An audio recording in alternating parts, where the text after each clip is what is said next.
бір шаруашылыққа кірдік. Қарсы өзі мынандай өсіріп жатыр екен. О, мынау термос да? Мына термоста өсіреді. Мынада жағы тұқымды нетіп алады екен. Қыздырып алады екен.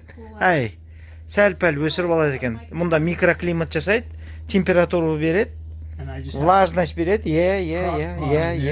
Humidity. Аха. Мына жерде қандай өнім алады? Не өсіреді? Just translator. Sorry. Мынау ағаш қой да? Lavender. Лаванда? Yes. But I have text. Very hot. И что делаете? Не жасайды? 100 жоқ, это Fahrenheit. Like right in here. Цельсий? По Фаренгейту 120 градусқа дейін барады дейді. I'm not sure Celsius. 100 Fahrenheit, you say? They're over. 120. Up to 120. 110-ish.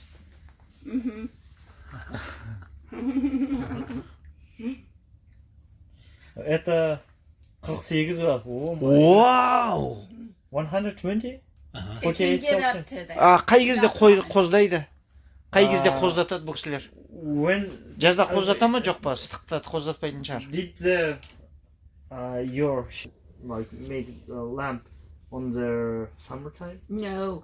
Not like that's when everyone else does, but ours starts right now. Like we had our first one today. Бүгін бірінші рет біздің қозымыз қоздады. Көрейік жүріңіз, барып көрейік. Қандай әдемі жер. Different places. We saw like we went to the one cattle farm also in the road. And he's saying Мынандай сайдың ішінде орналасқан. Әдемі. Picture that he saw. Oh, that we don't see how this is very.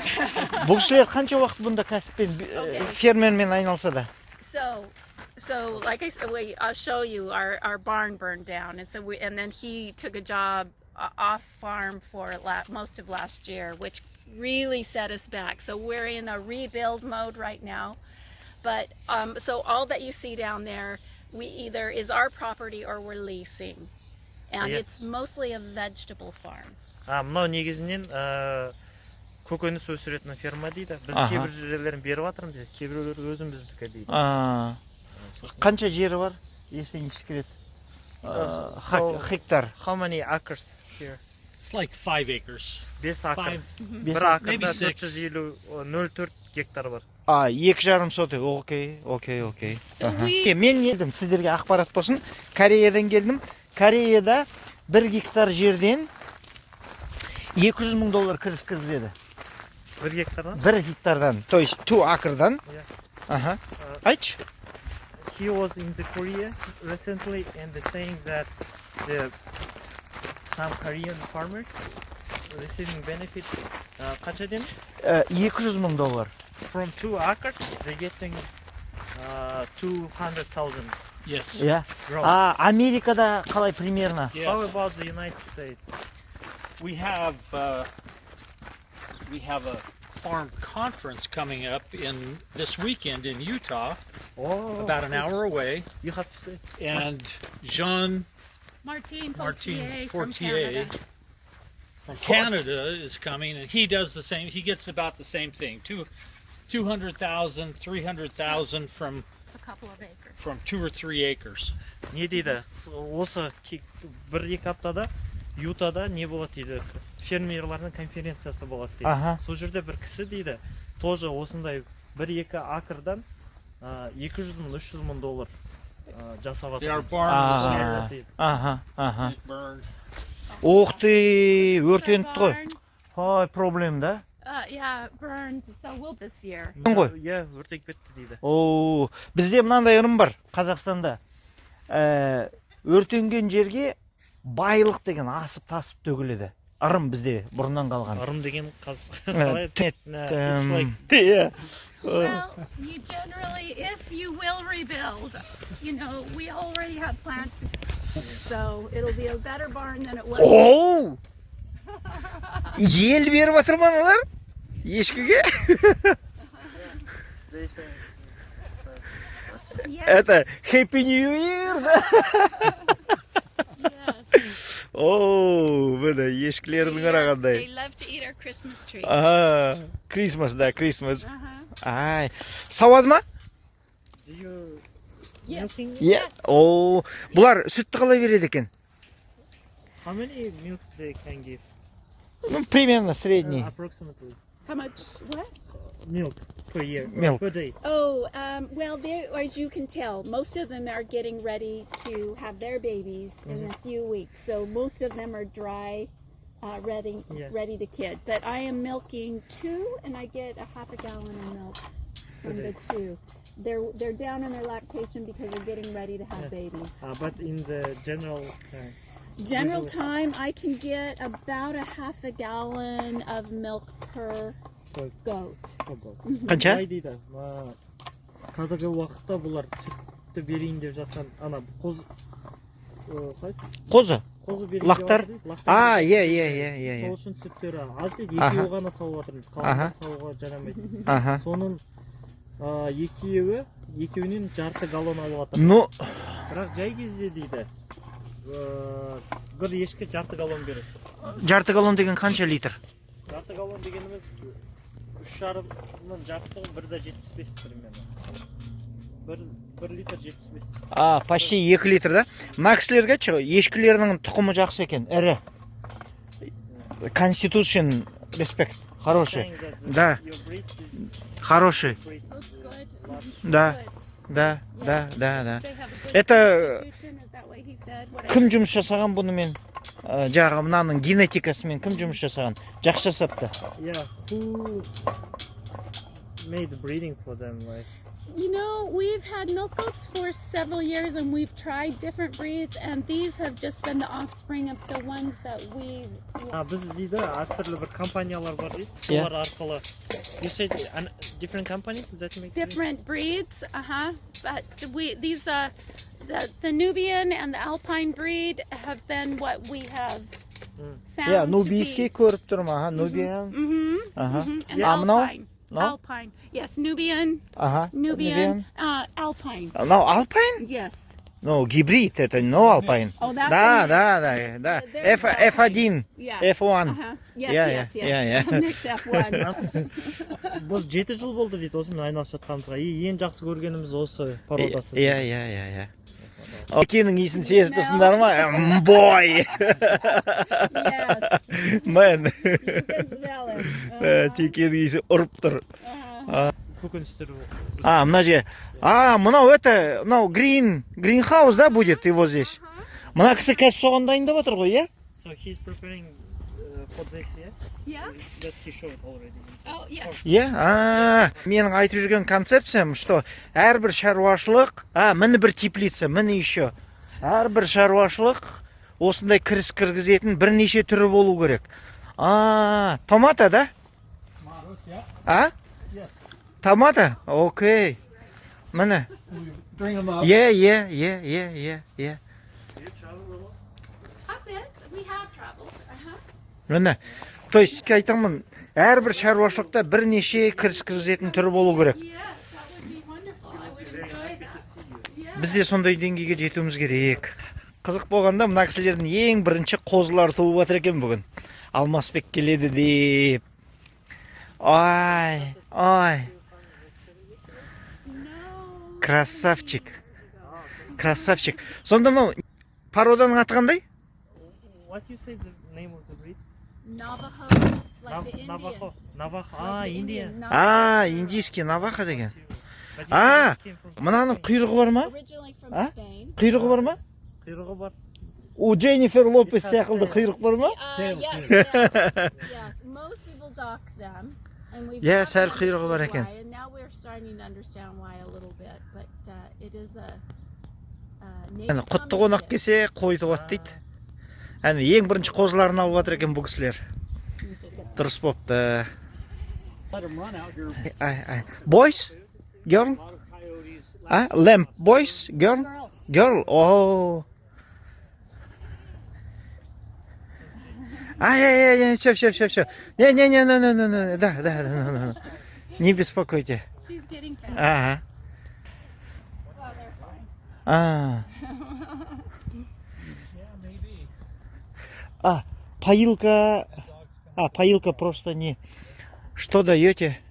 Шөп береді екен. Шөп береді. Тағы не береді? Шөптен басқа не береді? So, do you give something else except the grass? Most this hay, and then we let them browse out there. Біз негізі осы жерге істейміз, енді арада жүріп, далада жүріп жайылуға. Анау жаққа rotation. Yeah? Rotation. Yep, there's wheat, corn, sorghum. Oh, sorgo, кукуруза. У вас тоже это проблема, да? Is it the same here? Yeah? Same problem. Проблем. Not many people want to farm. However, there is a new resurgence of young people that are starting to want to get back to the land. So Yeah. we're starting, but it's not the farmers' children. They want to go away. Yeah. So there's new people that want to learn to farm. So that's why the trailers, there is a bit of a resurgence, but still the farmers' families are not interested. They know how much work it is. Иә. Ол айтып жатыр, мына кісі жаңа бірінші айтты, иә ол шын дейді, былай жетіспейді деп жатыр да жұмыс. Адам. Иә, адам жұмысы. Сосын әйел адам айтты, яғни дейді, қазір бір зерттеу болды дейді, соңғы уақытта осы Америкадағы. It's related to United States, yeah? The research. Yeah. Иә, осы неге байланысты дейді да, Америкада шығып жатыр дейді, жас балалар, которые фермерствомен айналысқысы келетін көп шығып жатыр дейді. Наоборот, керісінше, иә. Бірақ дейді, ол балалар ненің балалары емес дейді, фермердің балалары емес дейді. Өйткені фермердің балалары, семьялар уже жұмыс жасағысы келмейді дейді, ауыл шаруашылығы. Мысалы, сіздердің өздеріңізде жағы 4 ұлы бар, иә?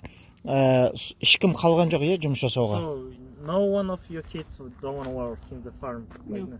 Жоқ But дейді. Баяғы to eat at the farm. Бірақ фермада жегенді жақсы көреді. баяғыдағы классикалық америкалық дәстүр ғой, фермер traditional да, иә? Сол, значит, үзіліп жатыр, иә? So the tradition of that generation by generation they were keeping the livestock farming in the United States. It's getting loose, да? Yeah, it's not as strong, right? Иә, ол қазір не емес дейді, уже бұрынғыдай емес дейді. Өкімет не жасайын деп жатыр? Енді Америка ол аграрлы мемлекет бір жағы. To support United farmers in the United States. That's the problem. Это проблема дейді. Пока шешім жоқ да, технология өзгергеннен өзгермей ма? For example, if the technology is changing, is it helping for farming? I think the mindset probably more is changing. The idea of intensively farming on a small acreage. It's so hard for young farmers to buy a lot of land and to buy the large equipment. It's nearly impossible. And so a lot of the resurgence is happening Small farm. on the small scale, small farm with small acreage and doing very intensive farming. And that way they're able to make it. Бұл кісі айтып жатыр, негізі дейді да, қазірге көбінесе көшіп жатқандығы кішкентай территориямен, кішкентай жерден көбірек ақша алудың жолын іздестіріп жатыр. Интенсивный. Өйткені дейді, жас адамдарға жер табу қиын дейді. Оған үлкен техника алу сол проблема тудырады дейді. Сол үшін қазіргі уақытта көбінесе барлығы сонда идея такое, что кішкентай жерден көбірек зат алады. Жа Кореянг сияқты 1 гектар жерден $200,000, иә? Иә. Солай ма? Like a Korean, yeah? Yes. And that guy that you mentioned, yeah? Oh, the He's Canadian. in Canada. Канададағы бір кісі тоже. Yes. Yeah. And there's some that are doing well with the intensive. Қараңыздаршы, сіздерде міне, иә, үйлеріңіз жақсы, дүкендеріңіз бар, үйде ыстық су, суық су бәрі бар ғой, иә? So you have very good house, store, and do you have like hot and cold water here? Yes. Yeah, дейді. То есть оған бола балалар тоқтап қалып тұрған жоқ, иә? So that's not the reason why your kids Как бизнес ретінде. Сонда сіздердің балаларға не керек? Қаладағы өмір или қаладағы табыс па? Why your kids doesn't want to stay in the farm? First of all, we didn't grow up being farmers. That's something I started to do about the time they started to leave home. I had an interest in. We've been building the farm since then. Okay. So they didn't grow up farming. They do have an interest. No, we didn't either. But they do have an interest in, as we're learning and growing and making mistakes, and like we are now fixing and starting over. They do have an interest in the farm. And they do support us, but they didn't grow up farming, so they're kind of off doing their things. But they love to come back to the farm, and the grandchildren love to come to the farm. The grandchildren. Translator. Ол айтады, біріншіден дейді, мен балаларым уже үлкен болды дейді. Мен әке шешем бұл фермерствомен айналысқан жоқ дейді. Мен уже бастаған кезде дейді, балаларым өсіп қалған кезі болады дейді. Бірақ олар бізге көмектеседі, айтады, бірақ олар енді менің грандчилдрендерім тоже, немерелерім келіп ферманы жақсы көреді дейді. Бірақ уже неге айналыспайды. Кәсіп қылмайды, иә? Жоқ, кәсіп қылмайды дейді. Но бір жағы қаладағы табыс бұдан фермадан да көп қой да? His point of view, like, if it's possible to have good salary from the farming, is there like a reason your kids going to the cities because of the high salary in the cities? Қалада балалар көбірек ақша таба ма, қаражат таба ма? So higher salaries. The farmers here are not paid well. Yeah. Мына жақтағылар көп жалақы алмайды дейді фермерлар. Қалада жақсы жоғары береді. We don't get involved with the government at all, so we just it's what we can make. And again, we are have learned over the last 17 years to keep things small, but too intensive. Yeah, біз дейді, бізге мемлекет вообще ешқандай көмек бермейді дейді. Біз олардан сұрамаймыз дейді. Өзіміздің бизнесімізді өзіміз үйреніп, осылай жұмыс жасаймыз. Қалыпты жағдайда. Кішкентай жұмыстан, бірақ содан көбірек қаражат табуға тырысамыз дейді. But with that, it is a lot of work. You have to love it. Сіз бұнда өте көп жұмыс керек дейді, сіз оны жақсы көруіңіз керек. Иә. Но мына кісінің кәсібі дұрыс. Өйткені greenhouse ең интенсивтің ең жоғары деңгейі это greenhouse. Yeah, he's saying that he is doing the greenhouse is the most beneficial, like most worst. That could bring the yes. So the greenhouse does two things. It helps us get a start on our plants earlier, so they're in the ground faster. But we also sell plants to the community. That's growing and growing, and so that's what we use that greenhouse for. Yeah, біз мына теплицаны қолдануымыз екі нәрсесі бар дейді. Бірінші біз тұқымдарын дайындалайық. Екіншісі мынарадағы адамдарға жақын жердегі соларға сатамыз. Иә. Но теплицаның кірісі өте жақсы ғой, иә? Is the profit of the greenhouse? Yes. Oh, good, да? Да. То есть болашақ сода, да. The future of the profit in the farming is the greenhouse, comparing with the livestock. Нә біреу не өніп... Ай, гранат екен. Really гранат? Иә? О, мынау деген біз жақта қымбат. Мұнда шіріп жатыр. Let me find you a good one. I know where the best ones are. Let's get them out of the farm stand. Those haven't been frozen. Well, true. Иә? Нағаны қара. Really гранат. А чё, сіздер жақта мынаны жемей ма? Маркетқа шығармайсыздар ма? Why are you not selling it? Because I was working away and we just didn't have time to. Бізде уақытым болған жоқ дейді, мен просто басқа жақта жұмыс істеп We жатырмын. typically do. Негізі біз сатамыз дейді. Ой, тут целый полоса гранаттан. Керемет. We typically do, but this year we did not. Мен қазір сұрап жатырмын. Америкада шамаменен 1 гектар жерден қаншама кіріс кіргізген норм болып есептеледі екен деп. Қазір аударып жатыр Жаслан соны. From the regular acres, like 2 acres in the United States. Ну, средний. We typically, and we don't do it very good. Біз дейді, мысалы, біз оны күшті жасамаймыз дейді. We typically will do about 120. Жоқ, әдетте басқа 120 мың жасаймыз дейді. 2,5 гектардан да, 5 гектардан да. Иә. Тамаша, Do you да. have, do you use Көрдіңіздер ма? golden eagles that are traditional? Yes. Yes? For hunting? For hunting? Yeah. My daughter's a falconer. Oh, She really? says they have the biggest golden eagles in Kazakhstan Yeah. there. Do you use Не дейді? them? Менің Қызыр қызым. ана, мен қызым дейді сонда. She's also doing... She is a falconer. She's been all over the world with Ол falconry. тоже немен істейді, ана, құстармен айналысады екен. Сол Қазақстандағы ең үлкен анандай. Құс болғанда тауық па, чекен? Жоқ, Енді. eagle. Бүркіт. The golden Oh. eagle. Иә. She says that the biggest golden eagles Про нее are used писали, in мен Kazakhstan. оқыдым. Иә, ең үлкен недегі, неде дейді, Қазақстанда дейді, алтын бүркіт.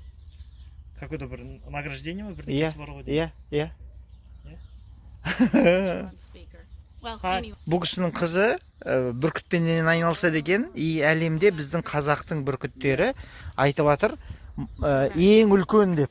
Ең Қазақстанда, ең үлкен That's бүркіті my Қазақстанда. О, That was That's just our her. аңшы екен ғой, иә, сонда құспенен. Иә, falconer дейді. Falconer деген, maybe I misspelled it. How is it? F-A-L. Тауық ұстап жатырмын дейді. Аха. Окей. Несі, көркей ұстап жатырмын дейді. Қоян ұстап жатырмын дейді. Yes. Аха. They, Okay. because it's so hot, Өйткені ол өте қатты ыстық болғаннан кейін. Аха. we've got this so they can go down inside here to stay cool. Салған кезде, жаз кезінде осының ішіне кіріп, салқындайды дейді. Пай, мына кісілердің тапқан амалын қараңыз. Very good idea. Воу, So it works good. это технология. Yes. Это технология. We like the small on a small. Кіріс туралы айтып отырмыз, иә? Шаруалардың кіріс туралы айтып отыр ма бұл кісі? Жоқ, не туралы айтып отыр. Жаңа сіз айттыңыз ғой, соны бірге пытаемся дейді да. Иә. Малмен, кішкене Мал, сүт, гринхаус, өзіміз асыраған. иә, Жұмыртқа дейді. жұмыртқа, да. Мына елдің бәріне саудалайды, иә? Осы жердегі елге. So you sell it to the here? Иә, маркет, иә. Yeah, We'll just go find Аха, something аха. for you. I Мен think қазір, мынау неше тонналық екен, ана қожайын айтып жіберсеңші. Мынандай ғана кішкентай дүкен холодильникпен қойып қойған, иә? Мына жерде не дейді? Лимон, қияр, бағалар жазылып тұрған. Әрқайсысы нан. нан бағасы. Мынау не? Бұл Гуалхалоу дейді. не ғой? Бал. Бал ма? 12 доллар тұрады, мынау 9 доллар тұрады екен анау. Нан ба? Мынау 5 доллар. Мынау 9 доллар. Мынандай атрибутикасын жасап қойған. Каспий. Мынау мен төлей сала ма? Аха. Төлейсің де аласында жүре бересің, иә? Аха. Мына жерге бірдеңелер не қойыпты.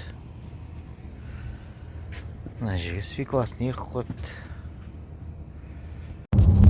Сонымен бүгінгі мына Лораның күйеуімен бірге шаруашылығының ішінен көргеніміз, көзіміздің жеткеніміз, алдындағы теория бар ғой, 1 гектардан 200 мың доллар кіріс кіргізуге болады деген. Соны растады олар. Тіпті Америкада да қазір фермерлар сондай интенсивті жолға түсіп жатыр дейді. 1 гектардан 300 мың долларға дейін кіріс кіргізетін фермерлар бар екен. Солар соны жақында бір конференция болады екен. Сол конференцияда ақпаратпен бөлісіп, сол тәжірибе алмасады екен. Ал Лора мен жаңағы күйеуі өздері асықпай баппенен жаңағы 5 акр дейді, сол сонда біздің 2,5 гектар жер, 2,5 гектар жерден бұл кісілер кіргізіп отыр, кірісті 120 мың доллар. Көрдіңіздер ғой, азын-аулақ бір 10-15 қойы бар, 10 шақты ешкісі бар, жаңа ғана 2 теплицасы бар. Тағы несі бар? Барлығын өзінің дүкенінен сатады. дақылдар егеді. Жаңағы кішкене огород егеді, иә, огород еккенде жаңағы дақылдар егеді, иә. Онысы бар. Сонымен $120,000 кіріс жылына.